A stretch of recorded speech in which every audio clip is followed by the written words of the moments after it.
What's up, guys? Today I show you how to make sloppy joes. sloppy joes. Sloppy joe sandwiches, sloppy joes, whatever it is. It's another voiceover video because I was sick earlier this morning, but I'm not anymore. So, improvement. Yeah. So enjoy the video and I will see you at the end. Bye.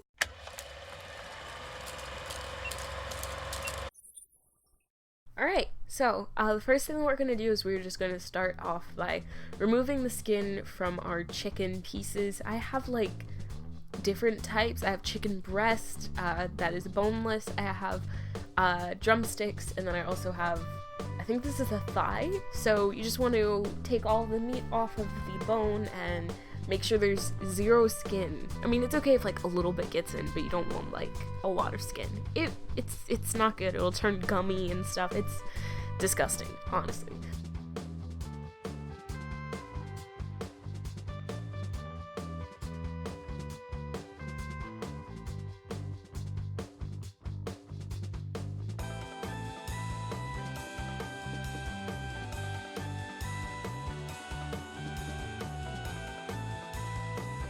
Alright, next thing we're going to do, we're going to grab an onion, we're going to cut in half. So, with the onion, we are going to peel off the skin, of course. I usually take the outer layer, but basically, then we just want to slice it so it'll be a half moon, I guess, or a C, or a crescent. I don't know what you want to call it, but you know, that. You're doing that for one whole onion, by the way.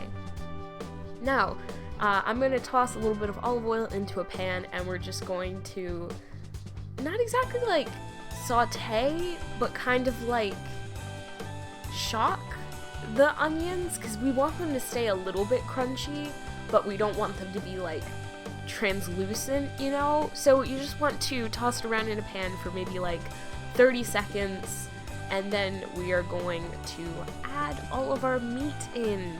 Woo, go!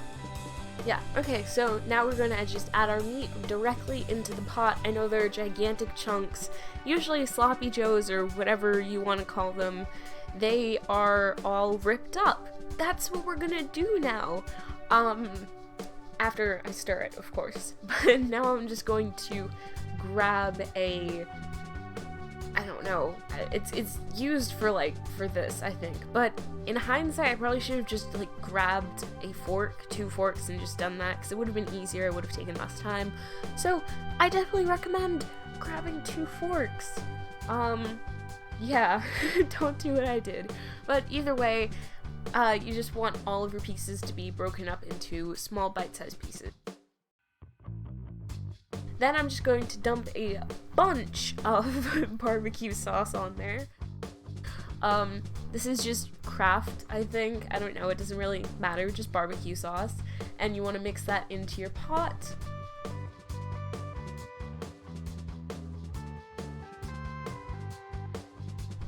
You want to make sure everything gets all combined and awesome. If you feel like it needs more, add more, doesn't really matter. I added a little bit more and some garlic powder. I saw this in a couple recipes, so I was like, hey, I'm just gonna add a little bit. So I probably added like half a teaspoon of garlic powder if you want to go off of like actual directions and follow it. But it's really just extra, what to do with extra things in the fridge, you know? So I tried it and I was like, this needs to be a little sweet. So I grabbed some ketchup from the fridge and I just put like maybe a tablespoon of ketchup in there. It keeps it still in the same like flavor range, I guess, but doesn't really take away anything or add anything except for sweetness. So yeah, here we go. Here's our sloppy joe. I just put a little bit of mayo on the burger bun, and yeah, that's it. Hope you guys enjoy. So yeah, that was the end of the video. I hope you guys enjoyed, and definitely comment down below if I should do more of the voiceover videos. I mean, I like doing like the face videos because like, I don't know, I feel like it's my own thing. Like anybody can do a voiceover video. So yeah, definitely comment down below. Tell me, please. Please. And yeah, I will see you guys in the next video. Bye.